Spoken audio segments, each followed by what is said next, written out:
So last week we talked and we learned about the perpetrators of the Holocaust. Dr. Katrina Van Kallenbach shared with us the many stories of the German perpetrators. Today we're going to take a little bit of a different look. What was the Holocaust?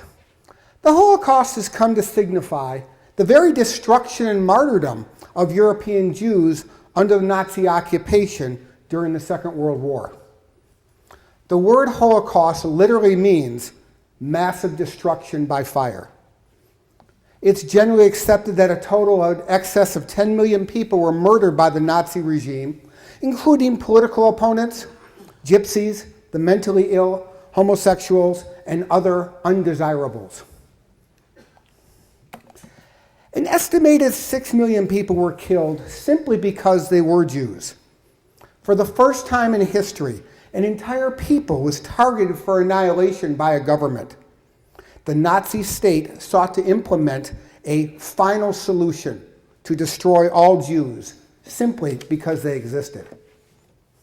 70 years after the fact, the Holocaust remains an important and relevant subject for study both in the classroom and in public lectures. And ultimately, this study will teach us valuable lessons about ourselves, human nature, and our society. Tonight we'll experience a compelling story of humanity, one in which demonstrates extreme courage, faith, physical and emotional strength, as well as unspeakable terror and cruelty. By examining good and evil in human nature, people of all ages can look inward to better understand ourselves and our relationship to others.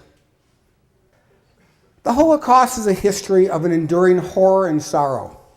However, tonight's presentation is not a discussion of death, but rather a sharing of one man's personal testament in a fight for life.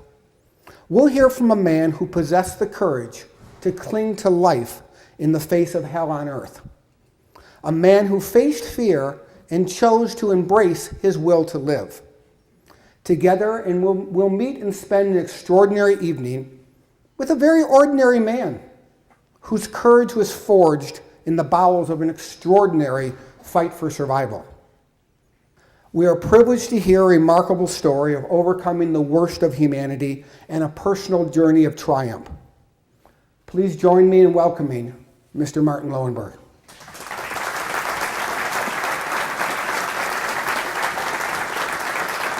Thank you very much. It's so glad to have you. Before I begin, good evening, everyone. I'm honored and privileged to address such a wonderful, wonderful audience. And believe it or not, I'm speechless for the wonderful turnout that assembled here tonight. But who was responsible? And who is responsible for all this? And I have to thank Mr. Trautmann, who originally contacted me, and naturally I would not refuse. Mr. Marzak, Dr. Marzak, I should say, thank you so much for inviting me as well. And also Rabbi Alpert and his wife Hannah, and the minister, who definitely we've known each other already for a few years, and I was really hoping that we could meet again. Thank you. And of course I want to also welcome the wonderful members of the Jewish congregation here, the board member, and also who have gathered here as well. Thank you so very much for coming, and I wish all of you many, many more years that you can attend these functions.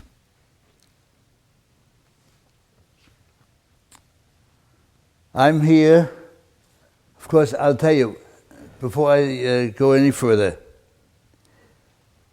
I am very proud to see that Muskegon has not lost its Jewish identity, that there are Jewish people living here and have a wonderful life among all these wonderful community members. I sometimes go to different communities, like I did last week. I was in Appleton, Wisconsin, and I was there for three days. And unfortunately, I did not see a Jewish person there. Why? There aren't any there. Because the people don't even know what a Jewish person looks like. You might smile, but it is very true. Because I said, you see, look at me. I don't have horns, and I'm as human as anybody else. But unfortunately, many people don't know what a Jewish person is. And of course, we can go back in history, into the Jewish history and Christian history, which was once, they were just people.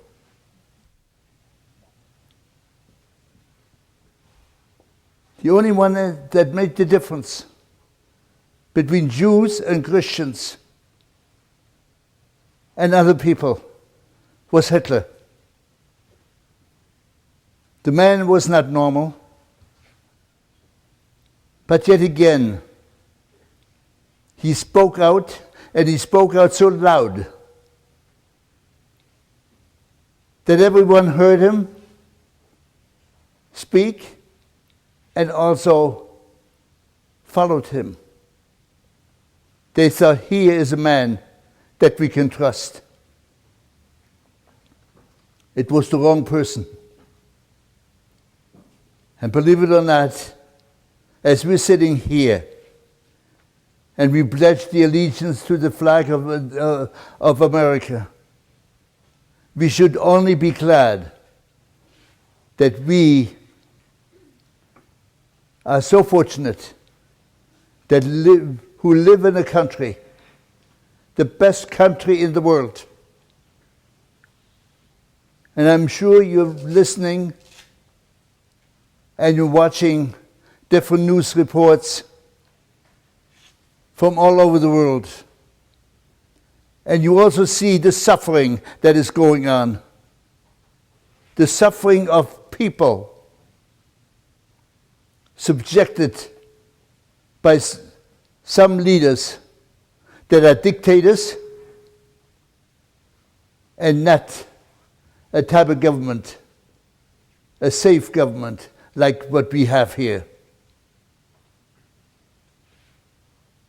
Children are subjected. Adults are being tortured. And what is happening? And our hands are tied because what can we do? Nobody wants to listen to us, how fortunate we are and what a wonderful country we have here. Unfortunately, this was not what happened during World War II, which started in Germany and then went to Holland, and then first went to Poland, and then Czechoslovakia, and Holland, and Belgium, and France, and Italy, and other countries. Sometimes people don't realize to follow the wrong person. And they only find out when it is too late. But I'm really coming back to World War II. But not just World War II. But from the beginning on of what happened on January the 30th of 1933, before that it was a wonderful country. My parents enjoyed it. My grandparents enjoyed it. My great-grandparents. We have been living in Germany since the early 1700s. But then everything spoiled. Everything was rotten. And people were subjected to torture, and people were killed. Yes, we just heard there were 6 million Jewish people that were killed. 5 million non-Jewish people. 11 million, over 11 million people were killed. And how about 1.5 million children who have never ever done anything to anybody, who have never started to live? Think about what they could have contributed to society. They were unusual. They were not dumb. They were not sick. These were normal children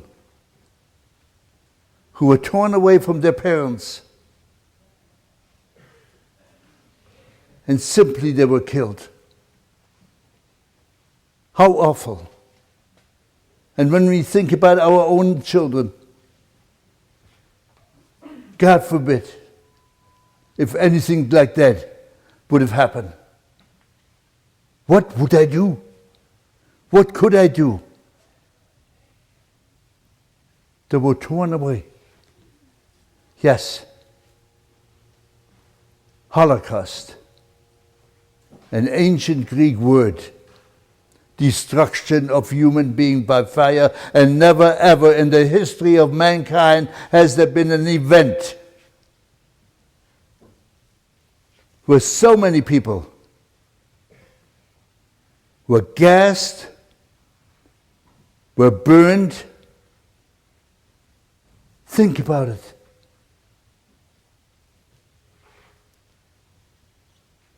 It's tragic. And that's all one can say. But as we're sitting here, that's all we can say. But what about those that have lost the dear ones? It seems a little different. This is the little village that I was born in. And it's a beautiful little village. And I've been there several times in the past 7 years. And I was speaking to young students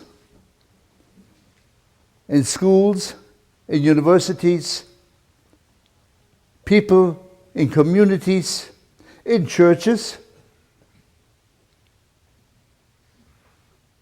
But they cannot understand. Is this what happened here? Well, ask your parents, and they would have known what happened. And I mentioned that. Oh, yes, we knew some Jewish people. I know. But I knew a lot of them too. But where are they? And what happened to them? It's a beautiful village and it's a peaceful village. But the people inside were the ones that ruined it. There's a tree in that village that's over 1,000 years old. And the tree is still blooming. But the Jewish people are gone. No longer there. They wanted to cleanse the communities of Jews. These were my grandparents. They were born there. And they're also buried there. Even though during the war they tumbled over the stones. But we put them back up again to make sure that there was a place for them, and there still is a place for them. These were my parents. And they were also born there. But unfortunately, their ashes were scattered all over Auschwitz. When that happened, I became an orphan of 15. Yes. How horrible to think about it. And when I talk to young people, and I say, God forbid, something like that should never happen to you. And I spoke to over 1,000 people last week for 3 days in Appleton, or a town next to called Wrightstown. And I said, love your parents as much as you can, because they'll always be there for you. But unfortunately, they were not always there for me. People think that there were only a few concentration camps, like Buchenwald, like Dachau, like Auschwitz, which was the worst of all, like Berdyansk. But actually there were hundreds of these camps scattered all over Europe. And there were thousands and thousands and millions of people that were incarcerated in those camps. Yes, this was in the New York Times. It appeared last year on March the 3rd, 2013. This whole page. Awful when you think about it. These are some invoices that my grandparents used to send to their customers because they were supplying the people, the farmers, with feed for the animals and also seed and fertilizer and so on for the fields. And they used to send out these statements and invoices. And there's this one all the way on top. It lists the name of our little village, and on the bottom says telephone number 2, to show you how early we already enjoyed a telephone, but we could only keep that telephone until 1934 when they took that away from us, because they didn't want Jews to use it anymore. Hitler came to power on January the 30th of 1933.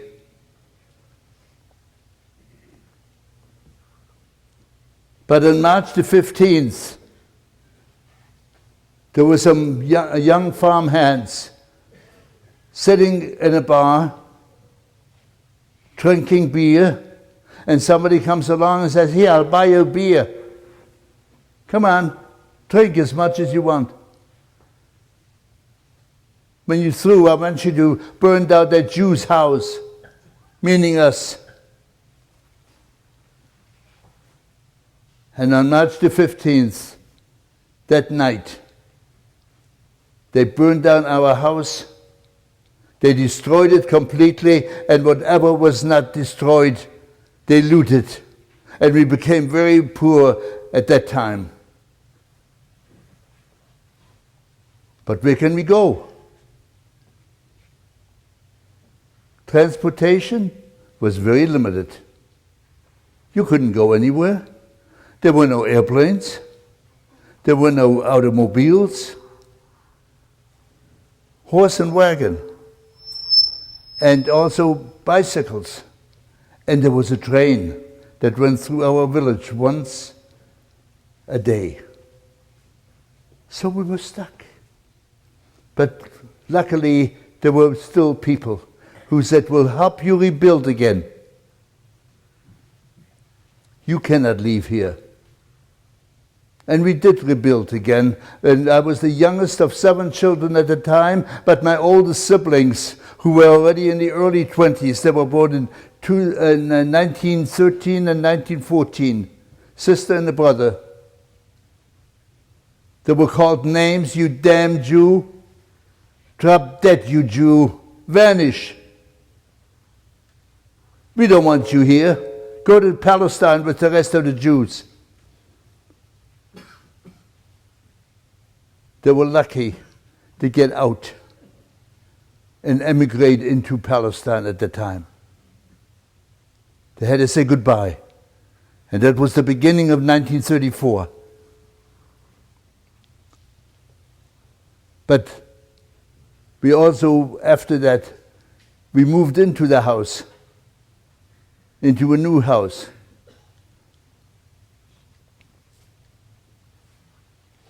Yes. But shortly after we moved in, my mother gave birth to twin boys. And they were being held on the right by my sister Eva. She was 10 years old at the time,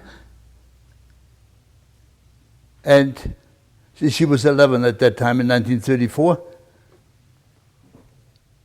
And she is now 90 years old and lives in New York. I speak to her every single day, believe it or not. Ask my wife. And then the other one is Margot, and she's holding the other twin. And she's now 93 years old, and she lives in San Diego, California. And we also talk to each other very, very often, at least every other week. But they're holding the twins that were born in 1934. And on the left is Kurt, like your name. And on the right is Fritz. We all had German names. We believed in Germany. Germany was our country. We didn't know any difference. But somebody made that difference. This particular lady, who I met in Germany when I was there, and she was the little girl that took, of 15, that took care of the twins. And she used to say, this is the house, by the way, today, and she used to say, up there, on the right, this is where I lived with the twins, and I took care of them.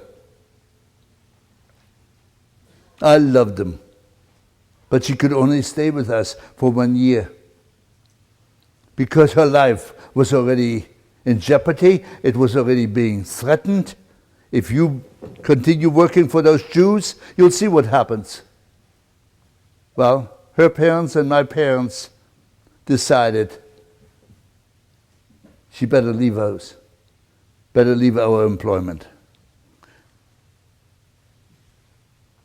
They had many meetings already.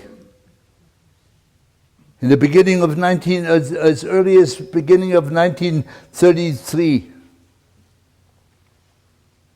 about the Jews.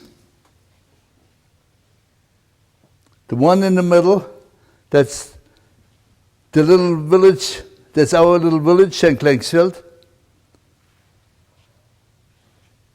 But they were going to have a meeting. We're going to do something about those Jews, those Jewish bloodsuckers, the liars, the thieves. We don't want those kind of people. Well, we didn't want the type of people that were asking innocent people to join them because they were nothing. On the left is an announcement from another village nearby, and they wanted to build a gallows and hang the Jewish teacher from it. How fast it changed. They were standing in front of Jewish shops, and they said, "Germans, beware, don't buy from Jews." And of course we couldn't sit on the park bench anymore, because those were marked for Aryans only, which were Germans. There were even some thugs who didn't know any better. I'm sure they couldn't even read. But standing in front of a store that belonged to an American company and that had outlets in Germany. And I think most of you know what that company was and who it belonged to, because it belonged to Christian people by the name of Hutton. Woolworth. At the time, the most popular type of store, the 5 and dime store, where people enjoyed shopping. Oh, so much went on. They had demonstrations twice a week in the middle of villages, in the middle of towns and cities. And of course, that time, very, very few people had a radio. But Hitler made sure that there were loudspeakers in every one of those villages, and the people could listen to what he had to say. And of course he said, everybody's going to have a job, since this was shortly after the Depression in Germany. And we're going to build an automobile. And it's going to be the people's car. But it was not the people's car, because he was really already getting ready for war as early as then. What's the people's car? The Volkswagen. People was folk, wagon was car. And they did build it. But you have to belong to my army. You have to belong to me. Then you'll have a job. Otherwise you will not have a job. He also liked the way people used to salute. In Roman times, Caesar, hail Caesar. Well, he wanted everybody to salute him. And of course the Hitler Youth, they were trained the same way. These people were destructive. Compare them to our Boys Club of America, who is constructive. They want to help people. They wanted to destroy people. That's the difference. So much went down. This was the school that I went to, the public school in our village.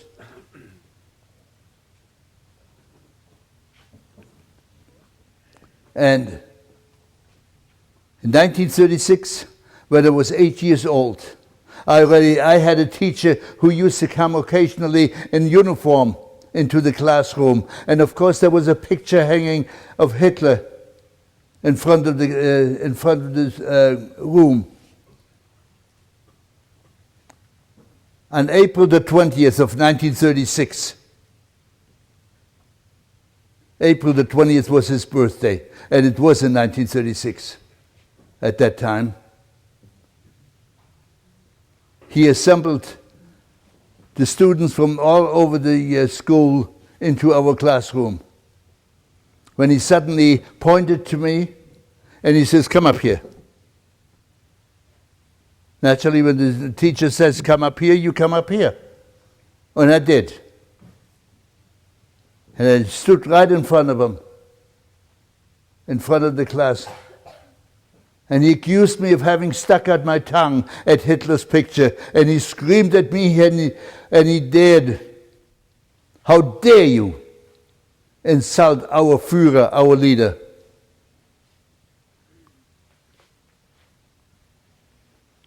I didn't know what he meant, because I would have never done that. Needless to say.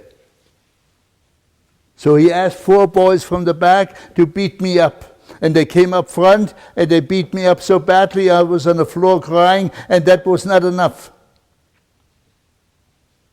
He was standing over there with a board in his hand which was covered with thumbtacks and nails, and he came up and he put that down on his chair, picked me up from the floor and pushed me right on top of it. Naturally, that was the last day for me in public school, and I never ever went back again. But I hurt so badly. That's what happened at that time already, before the Holocaust. That was the torture that we had to endure, and the insults and everything else.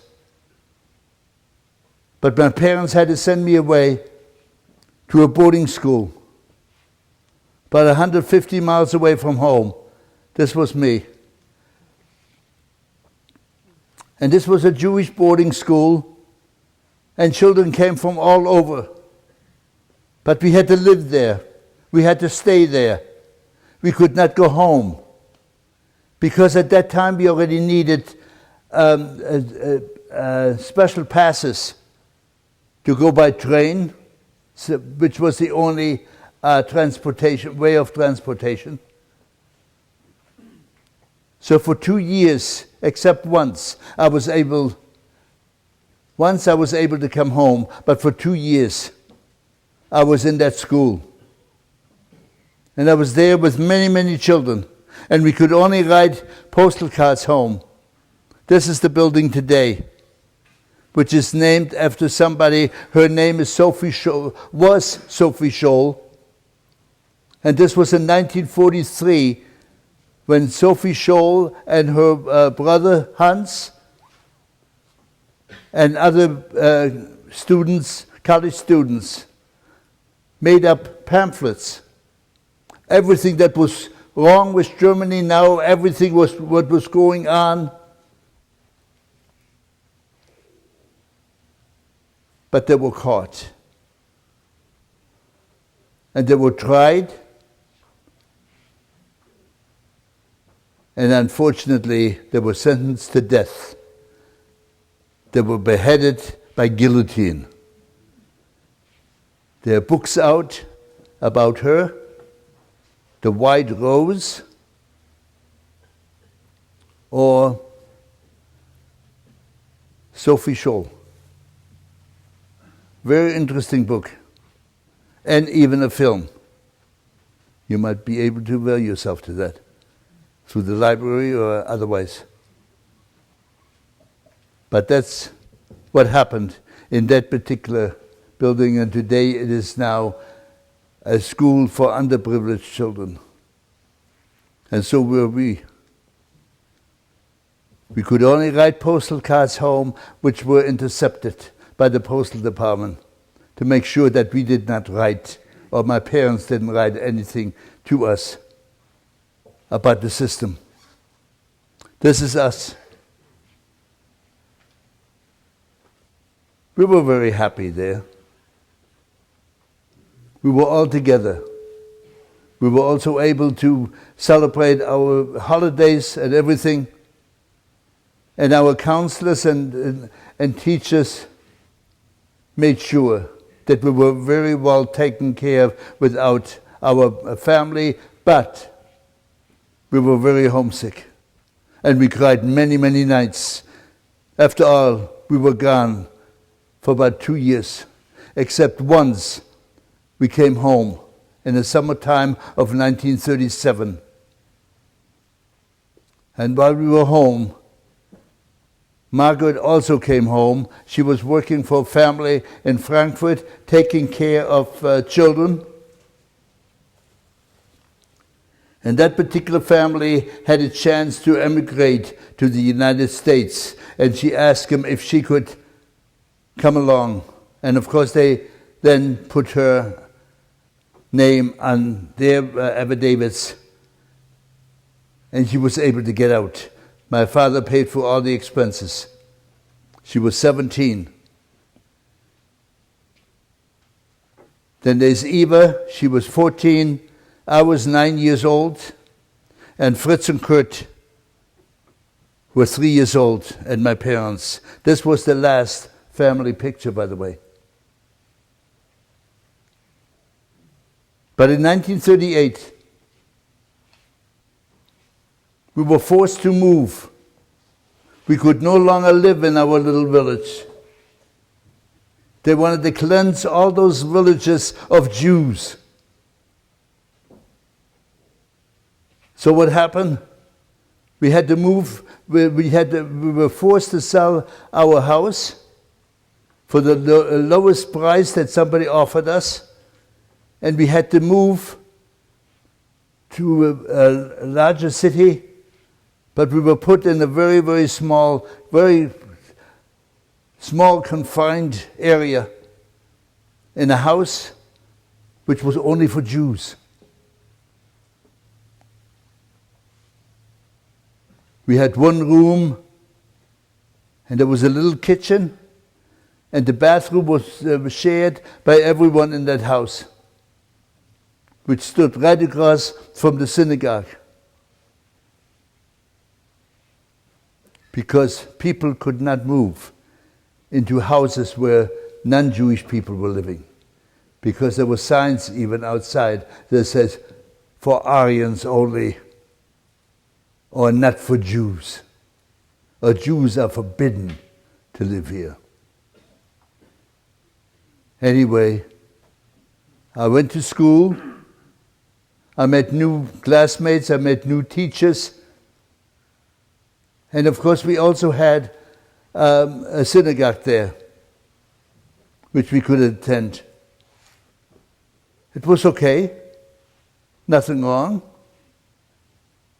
But on November the 8th, November the 9th, while we were sitting in the classroom, suddenly stones and rocks came flying through the windows, and 3 of my fellow classmates were very badly hurt from the shards of glass and also from the stones. And of course the teacher immediately dismissed the class and he says, run home as fast as you can. And we did. On our way home, we already saw people being dragged home from their, were being dragged home from their, pardon me, excuse me one moment.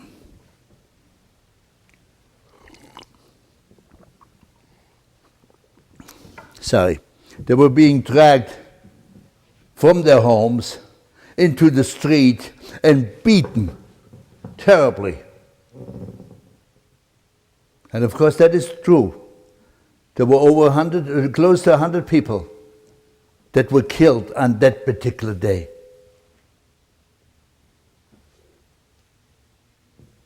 Hundreds and hundreds of synagogues were destroyed by fire, or they were torn down. And thousands of people were subjected to concentration camp.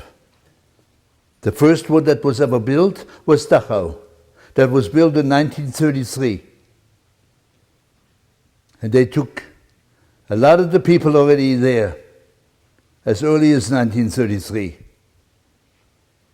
They called them communists. And who were the communists? The Jews. Then they built another concentration camp, which was called Sachsenhausen. where they did live experiments on people, homosexuals, physically, mentally handicapped, and many others. The third one was built at the end of 1937, and that was Buchenwald. The next morning after the Kristallnacht, after the night of broken glass,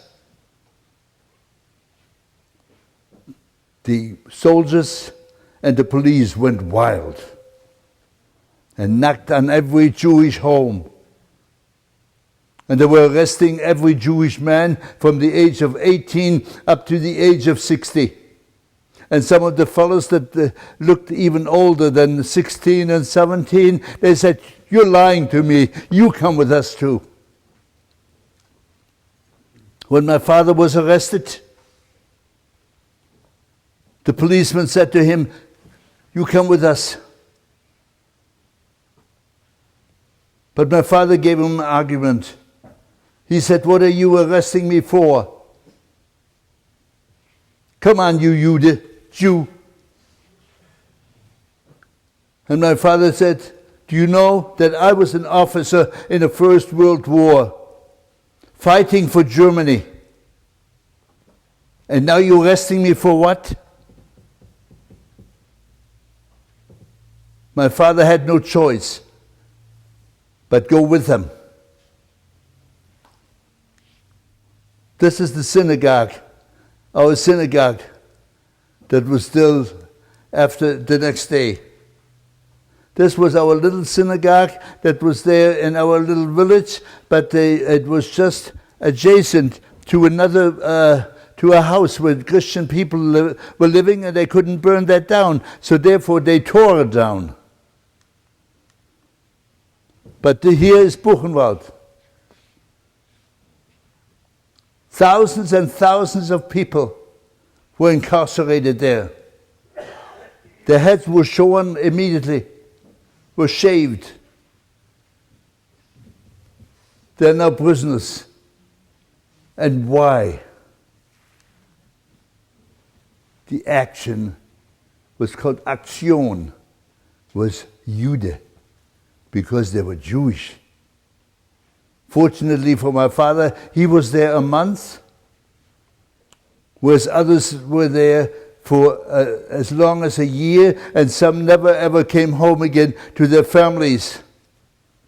And people tried so hard without avail just to get out of the country. But where do you go? First of all, you had to pay a very high tax, which was called the Jew tax. And of course, if you go any further than the nearby countries, it took so long. 2 weeks you had to be on a ship. And look at all the money that it took. Not just for one person, but for the whole family. So we were stuck. We were poor. And we couldn't get out. And besides that, other countries, like the United States, would not let just Jews come in. We don't want all those Jews. And all the other countries felt the same way. So they had a quota. We will only take so many in, which was just hardly enough to talk about. There was a ship that left in May of 1939 from Bremerhaven, from the port of Bremen, and went to Cuba with over 900 people on. And that particular ship, it was called the St. Louis. And the captain was such a wonderful person, really. He was so courageous. But what happened? And these people, every one of them, had entry visas to get into Cuba. But when it got into the port of Havana, suddenly the Minister of Immigration came, I don't want these people. But wait a minute, they all had papers. I don't want them. And they negotiated with them, including the captain of the ship, negotiated with them.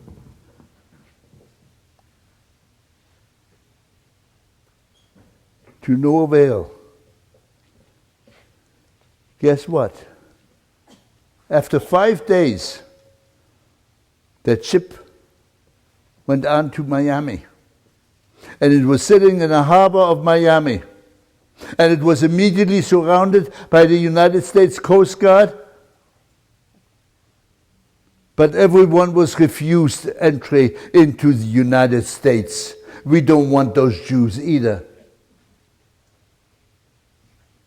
So it went back again to Havana and continued negotiating with the Minister of Immigration, and finally it stopped in Belgium, and few people got off in Belgium, a few people got off in Holland, and then everybody else got off in Germany. And most of those people wound up in Auschwitz and were killed. Imagine. Who wants the Jews?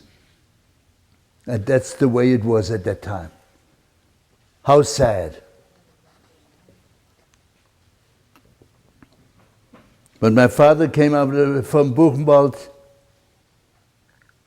he was given a pick and shovel, and they had to dig ditches. And my father's right there at the end. Yes. That was all that Jews could do now.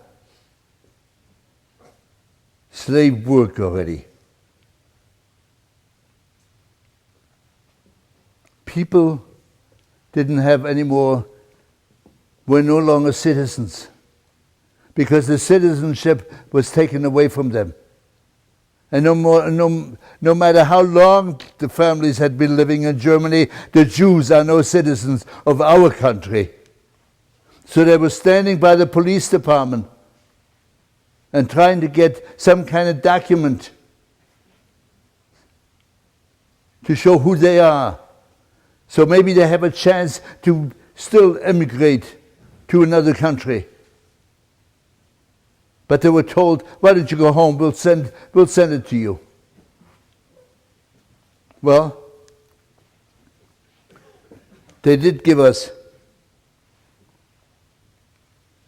a new identity card. But before they did, they gave us also a middle name. Because because all of us had German names. Kurt. And so many. Martin. But here's a girl, her name was Ursula. So they gave the women a middle name of Sarah, and they gave the men a middle name of Israel.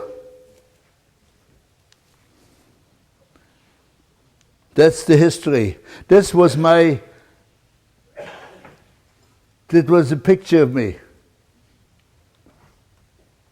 when I became 13 years old. And it was called Bar Mitzvah. When I accepted all the commandments of a man. But we didn't have a party, because usually people have a big party, people celebrate, and it's really a wonderful day. But here we could not even celebrate. We hardly had anything to eat. Here's Fritz and Kurt, and they're supposed to be, this was supposed to be a school picture. But they never went to school for one day. And look at how nice they look. A nice shirt, nice pants, and look at the socks. My mother made all of that because she couldn't go to a store anymore and buy them clothing. They go away, you Jew. Sorry, we don't have it. So she sewed it. We had a sewing machine. I don't know how she got the material, but she made it so they would look nice. And we also wanted to look nice. That's why they gave us the star to wear. I'm being facetious. In September of 1941, they gave us the star. It says Jude, Jew. And I don't say when we went out. And we had to put that on every jacket and on every coat or outer clothing.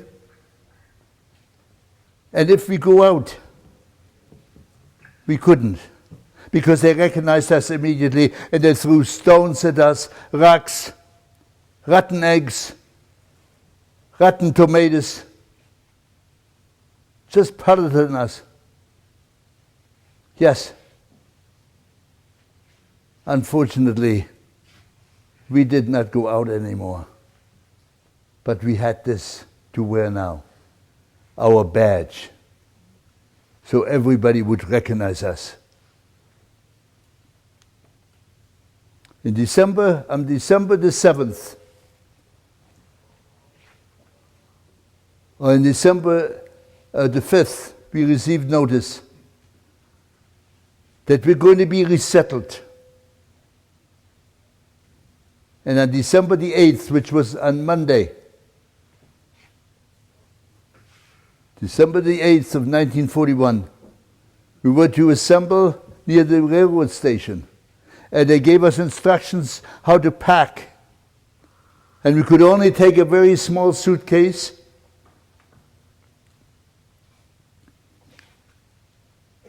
Warm clothing and some food. And how much can you get in a very small suitcase like that, particularly like that screen, the size of that screen? Couldn't take very much. But pack everything that you have. We want to make sure that it's going to be forwarded to you. And on December the 5th, we had to go to the bank and deposit all our valuables, including our flatware and everything, the silver, what we had. And when we got there, somebody wrote down numbers, a young fellow. Never forget his face, because I went with my father that time, on that Friday. And he wrote everything down, just figures. And he says,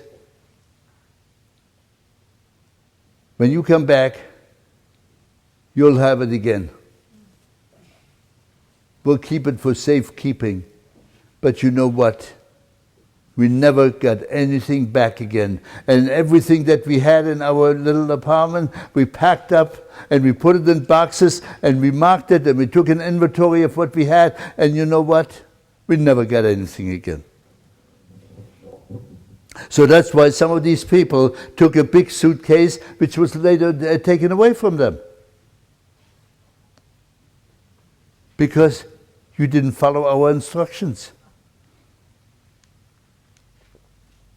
That morning of December the 8th, the day after Pearl Harbor, by the way, here, that afternoon we stand here at the ramp and we're waiting for the trains to take us someplace. And we didn't know where. And everybody was asking the same questions, where are they going to take us?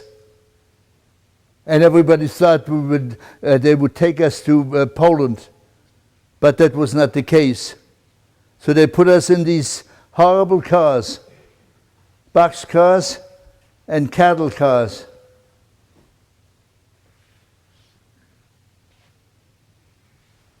They shoved us in there, more or less. Anywhere between 80 and 100 people in one of those small cars. And the people, most people, they made themselves comfortable more or less on the floor, and we had to stand there. I was 13 years old then, and we had to stand like this. And young people, we were holding each other up because we didn't know how long we would stand like that.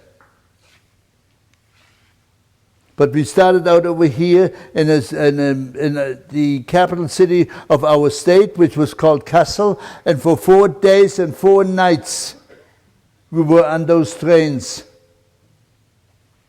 And we finally arrived on Friday in Riga, Latvia.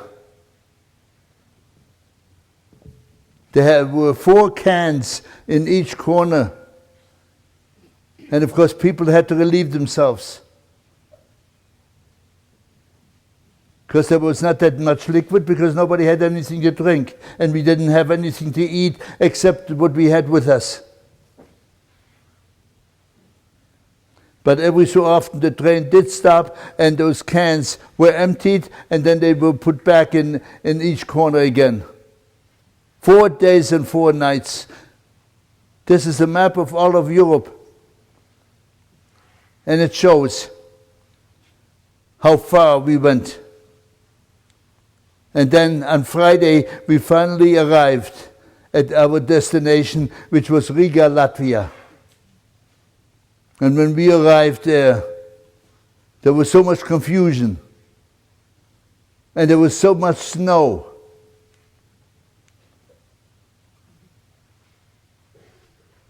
But first they said, anybody that cannot make the trip, anybody that cannot walk, here we provided for you transportation.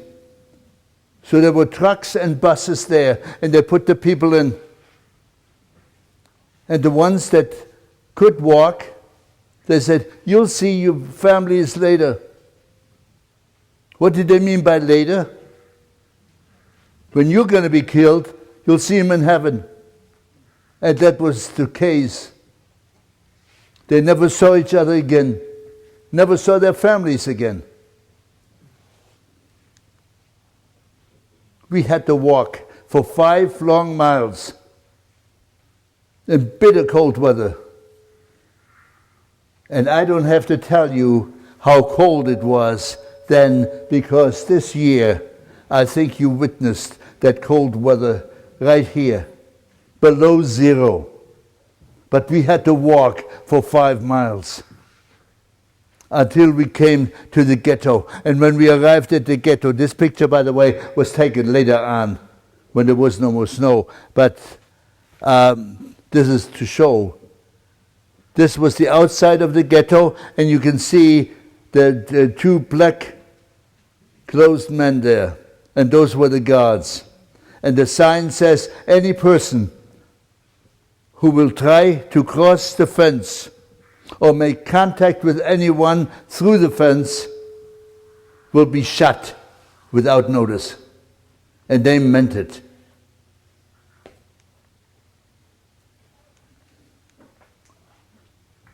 This, in 2002, was one of the places where people were taken and they were killed. And there were hundreds of thousands of people were taken there. This was actually before Auschwitz. This is how they killed the people that time. They transported them from Germany to a country like Latvia,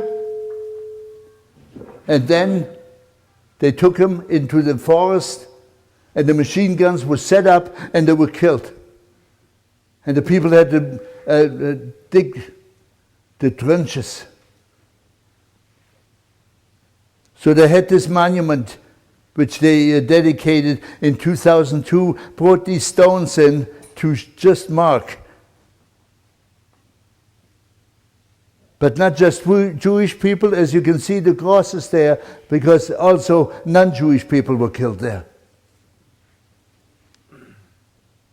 When we came, they took us to the ghetto. And when we came to the ghetto, this is what we saw. Furniture, everything had been thrown out. Why? Oops. They threw it. They threw out because people were hiding behind the furniture. So they threw the furniture out so nobody would be hiding inside. And these were Latvian Jews that already were rounded up. Several months ago, as soon as the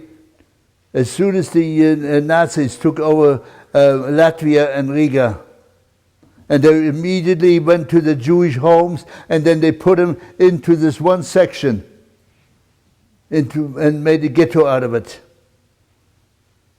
But on November the 30th and December the 7th, when they took all these people, and they took them to the forest, two places.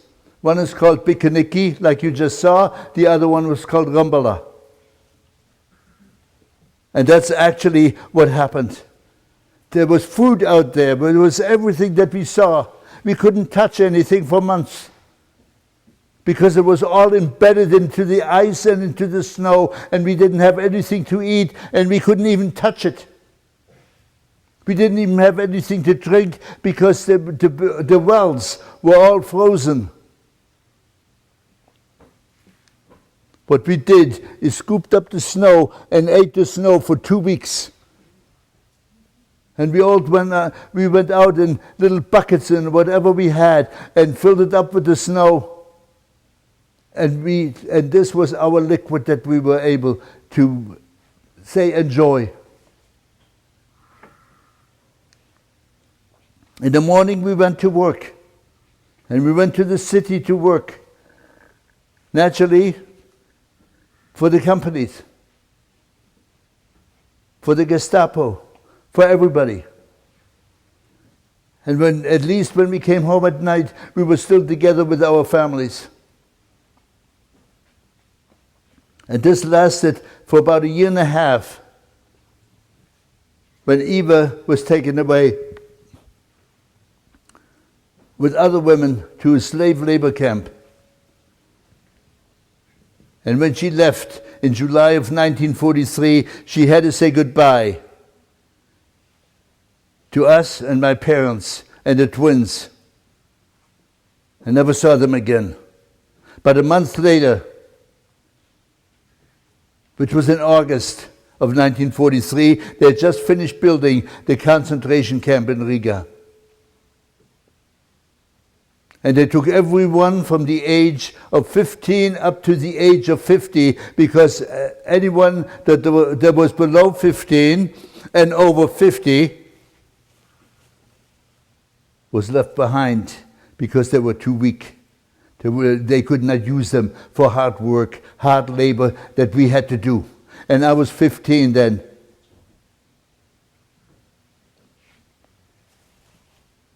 And then I also left.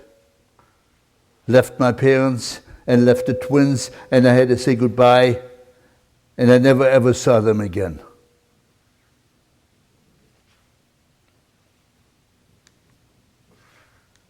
So we were taken, here are the women.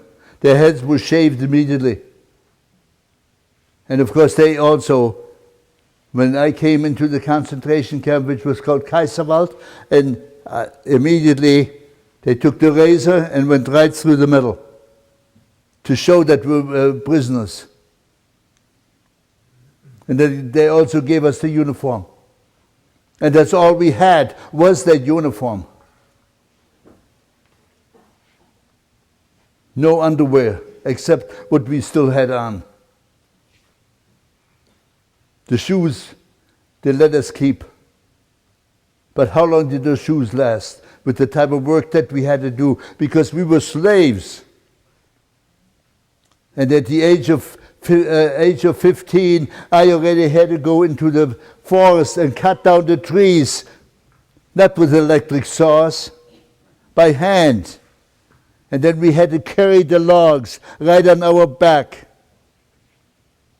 And it hurt. And it was heavy. We had to load and unload ships that came into the harbor. And there were no cranes that picked anything up because we were the ones that had to load and unload those ships, and we had to climb up the ladders on the sides with heavy crates. We were slaves, and that's why they kept us, because they figured the young people, they're still strong, they can do all that work, but then the older people or little children we have no use for.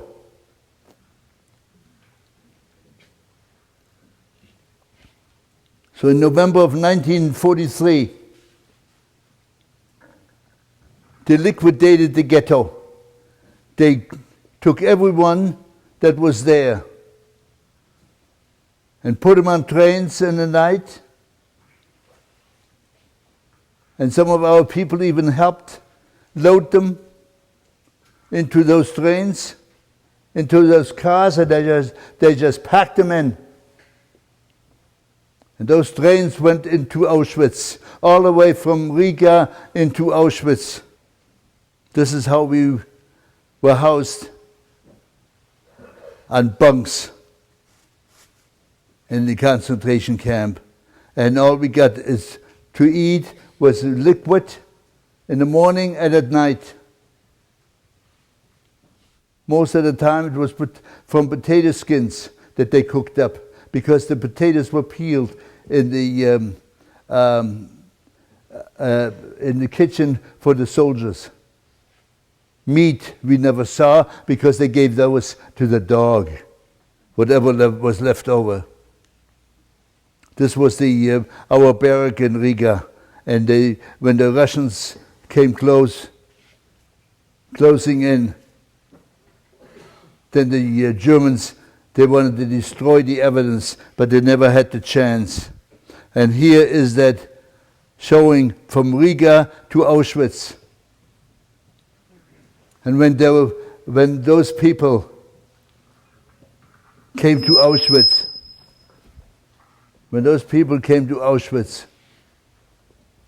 which included my parents and the twins, and the doors opened and somebody said,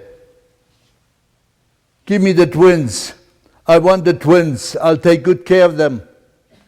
I love twins." He was the butcher of Auschwitz, or the angel of death. His name was Dr. Joseph Mengele, who did live experiments on twins. He tortured them. He tried to join them together. He cut out the organs, the limbs. He was the worst of all. All these doctors did these experiments, but he was the worst. Mengele. Some of you might have heard about him. That beast, he killed over 300 twins. And I only hope that my two little brothers went with my parents right into the gas chambers and into the ovens and did not have to suffer. But it'll always be a mystery to me.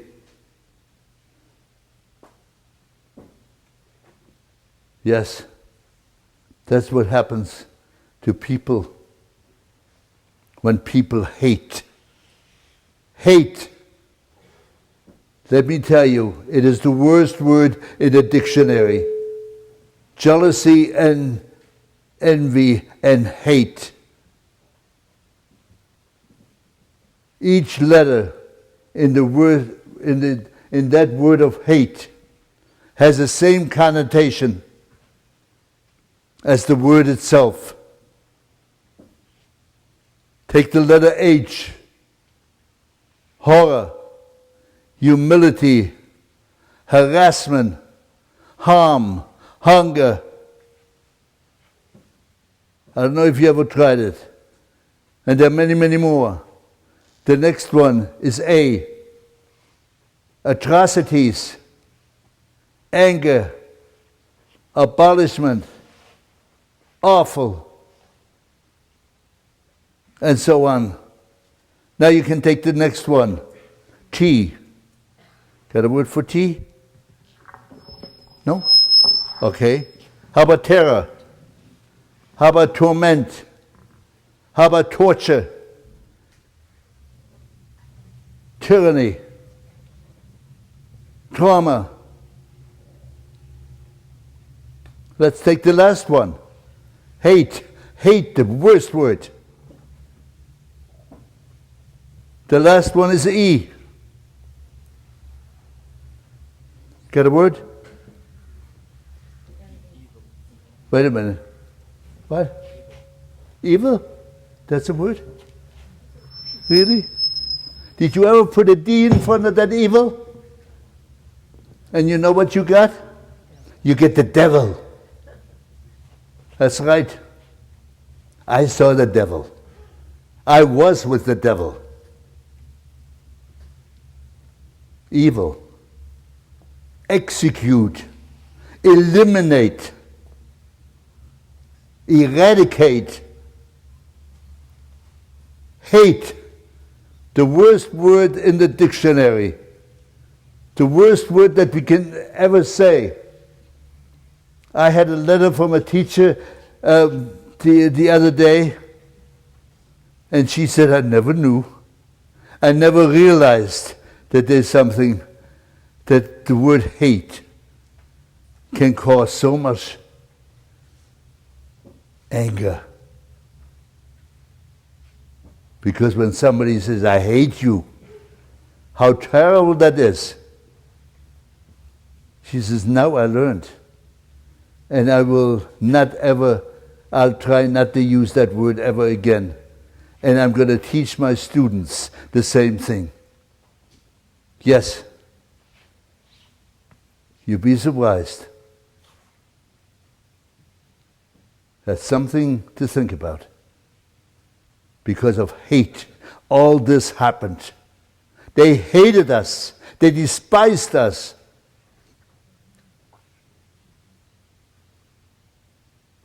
Yes, you came up with the final solution. And what was the final solution? The final solution was, that was coined on January the 20th of 1942, when a group of Nazi hierarchy, doctors and officers and professors that were sitting there from Thursday until Sunday and having a good time and drinking and so forth. Now let's discuss why we are here. Because we have to do something with the Jews, about the Jews. And what happened, the final solution, that we're going to kill every Jew on the face of the earth. And Heydrich said, I'm going to kill 11 million. Because that's all Jews. Why? What for? What have we ever done? We wanted to live like anybody else. But we never given a chance to live. Those beautiful children, they never had a chance.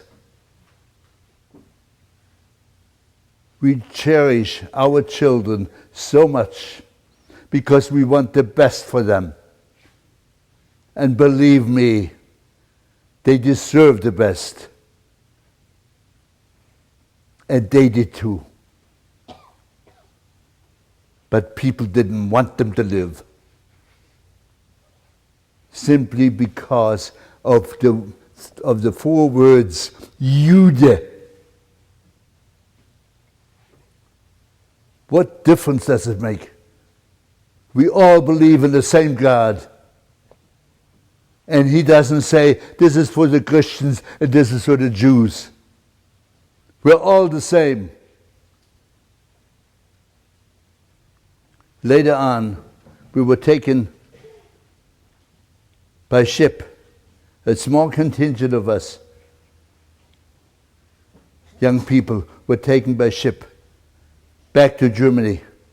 And first we were in Hamburg, and then after that, there we were for about 5 weeks.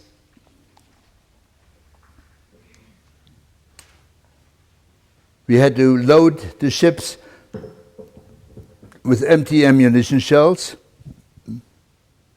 And I was by myself, with all men.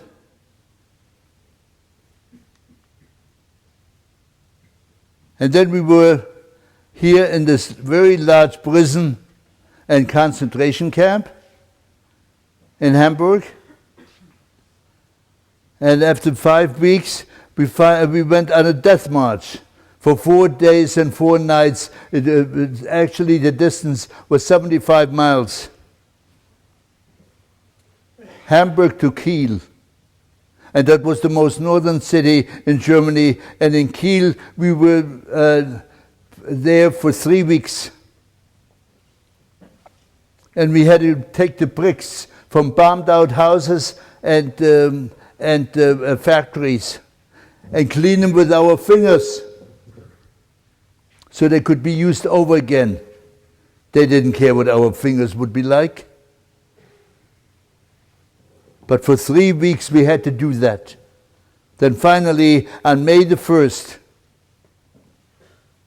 they finally liberated, they finally told us that morning to wait by the gate of the camp. And we didn't know what for, because we thought that was always the end. Then we saw these trucks. But we already heard that some of these trucks, they had hoses attached to the tailpipes and went right inside, and the people were killed. And we thought, that is our turn now. Fortunately, they took us into Denmark. And from Denmark, we went into Sweden. And when we arrived into Sweden, we were finally liberated from the oppressors. Oops.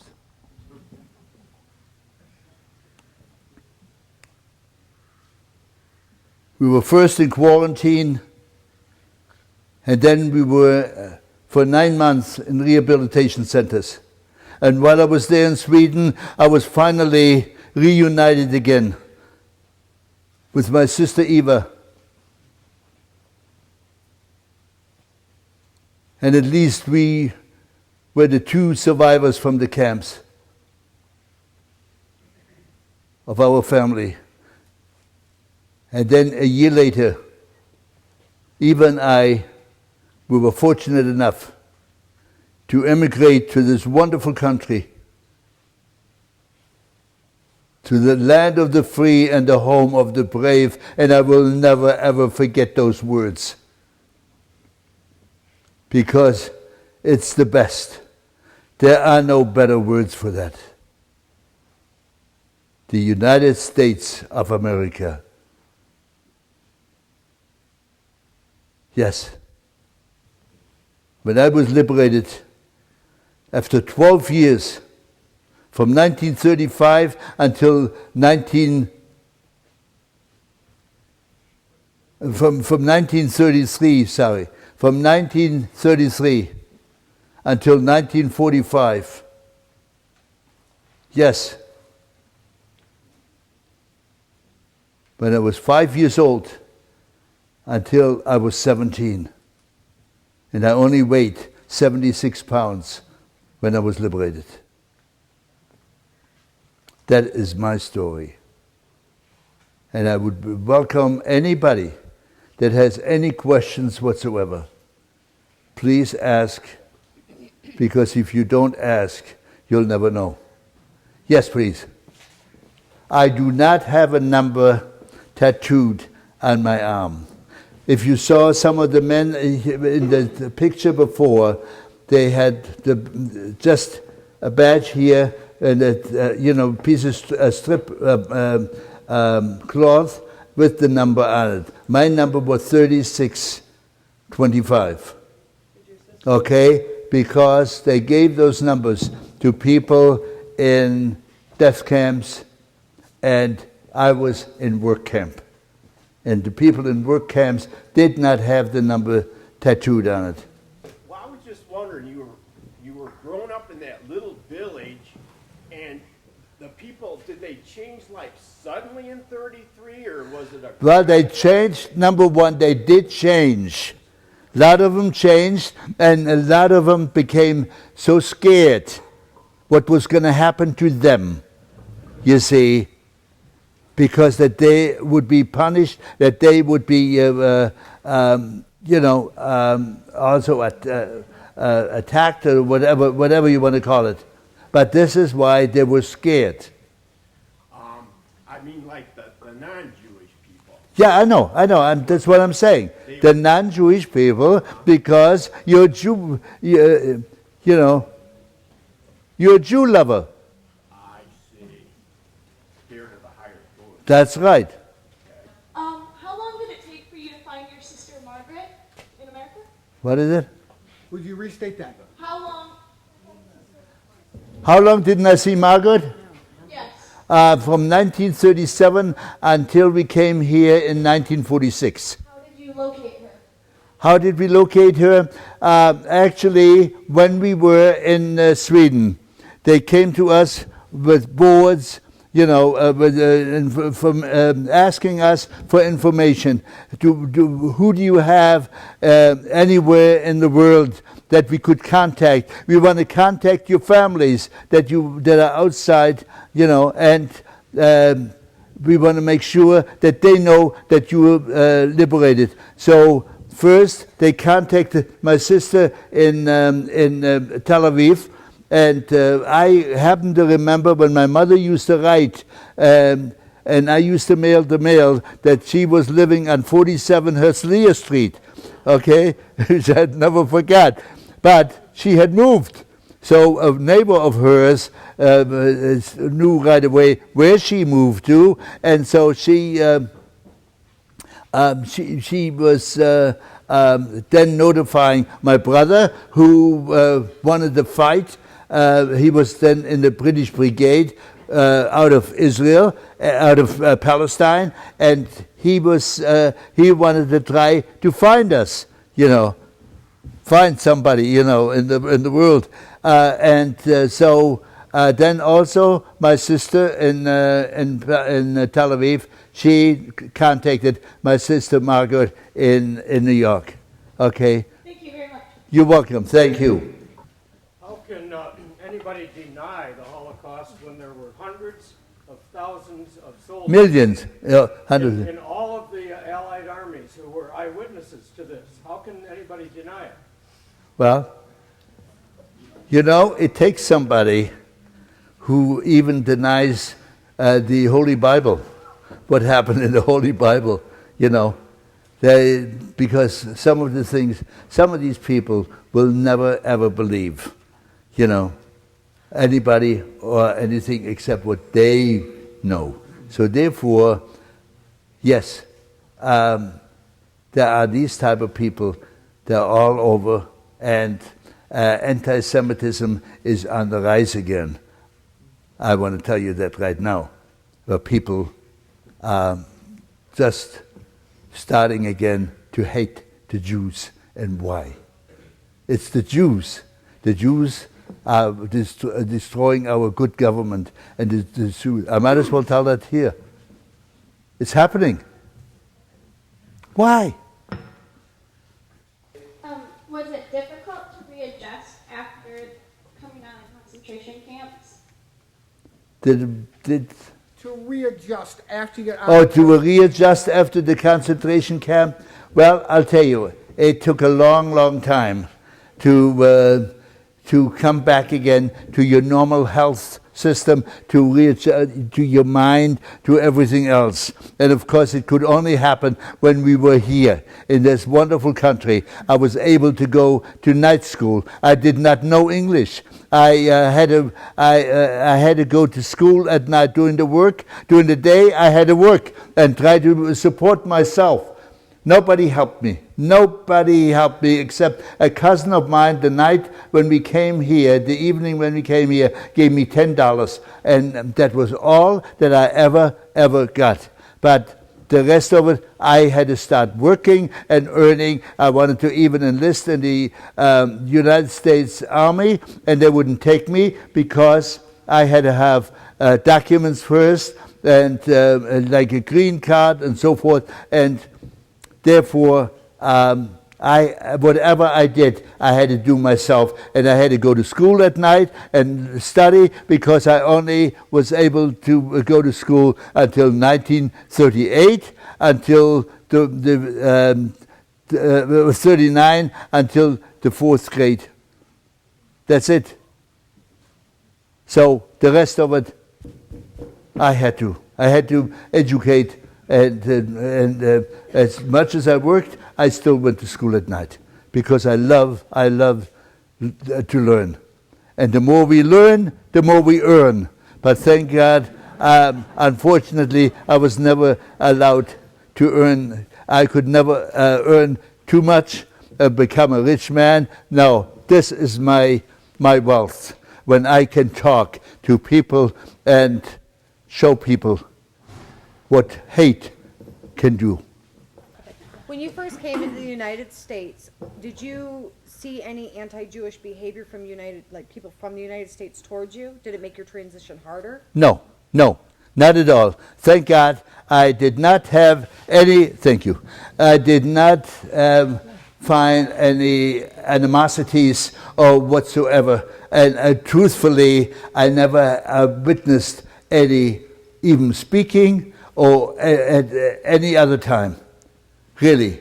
Because I think maybe the more I speak and the more I show people what happens to other people, I think they realized, why did I do it? What for? What reason? You see, and when you try to explain to people what causes all that, because it can only be people. You see, and people that are not knowledgeable and people that don't realize. Like I said last week, fortunately, I met the nicest people in Appleton, but no Jews. So somebody could have said, those Jews and those Jews. But you know what? They were very, very hospitable, very courteous, and really I was asked my wife, I was so pleasantly surprised on the people, how wonderful they were, and the children. I spoke to over 1,000 children in 3 days, and really marvelous. I could take each one of them and love them. And they even asked me, could I have a hug? But unfortunately, today we have to be very careful to take the hugs, because it is taken the wrong way. Really, unfortunately. Yeah. So I say now, I'm sorry, no more hugs. Kurt, back here. Another good question. After you were liberated and moved to the United States, how long did you wait until you went back to Germany? Okay, I was invited into Germany about 7 years ago. And that was the first time I went back again. And how did I feel about it? I felt okay. It was okay. Why? Because the people that are there now, you see, is the younger generation. And they absolutely did not know anything about it, because the parents would say, we cannot tell our children those, what happened, or our grandchildren. Grandchildren, of course, they're not, but children, they shouldn't know about that. But you know what? They're learning a lot, and they're going. The classes are going, the schools are taking them right into Auschwitz or Buchenwald or Dachau. They this is this is a requirement that they go to these camps to see what happened. Yes, and I'll tell you, I'm very impressed and highly impressed how they're trying to teach, because they don't want anything like that ever happen again to our country, our Germany. What type of propaganda did you see mostly about your religion? What kind of propaganda? There was all kinds of, well, actually, it was only in the beginning where they had the propaganda. Later on, they didn't have to have it, because they had the Jews in their web, you see, and then they didn't have to have any propaganda, you see, because they had them. They caught them, and we couldn't get out. So how much propaganda could they pass on? Not much. Okay? Good question. Were you ever angry at God? And if so, have you forgiven him? Was I ever angry? I am glad that I'm devoted to my religion, or to any religion.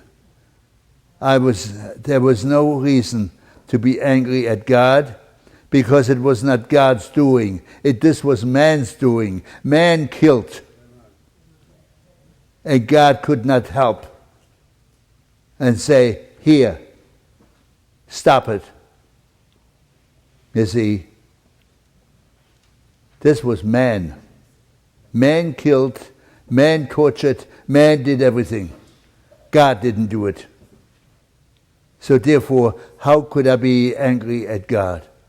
I love God, and I was taught to love God, and I will do it until the day comes. In 1945, while I was liberated, was it because of the Americans that won the war, or the Allied that won the war? No, it was not. This was just before this all happened, because in 1945, it was already towards the end. Hitler was already dead, and well, people really weren't 100% sure of that, but he was already dead, and the one in charge was Himmler. Himmler was stationed all the way up north, okay, apparently not very far from the camp that I was in Kiel. So there was a man with the Red Cross. His name was Count Bernadotte. He was a Swedish. He was the Swedish head of the Red Cross at the time, and there were also some Jewish men who had gotten together and said, we have to do something and get these people out as much as we can. Well, they went to him, and they had a lot of money with them, and they went to Himmler and they said, here we have 300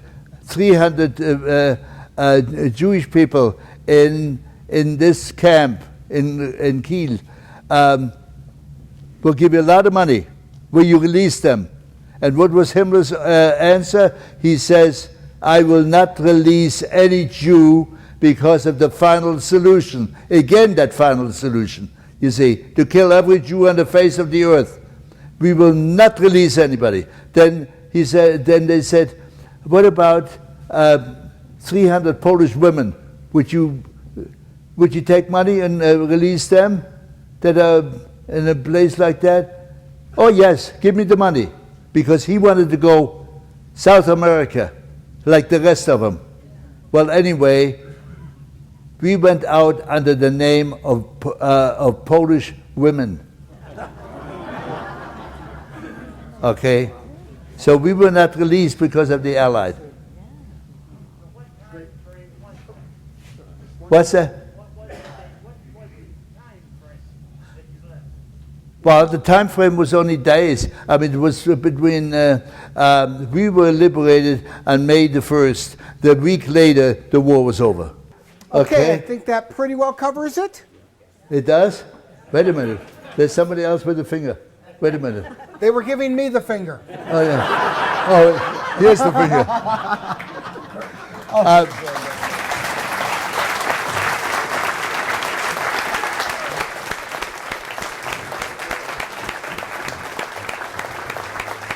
Okay, that's enough. Thank you so much, everybody, for your patience and for your wonderful questions and for your attention. And I really wish all of you the very, very best. And I want to thank our hosts for having me come here, having my wife and me come here. And really, I'm most grateful to all of you, definitely, for having stayed and also for listening. And I hope that we can only enjoy peace and peace forever as long as we can live and our families from now on. Thanks for your understanding. It is we who Good thank luck. you. You're welcome.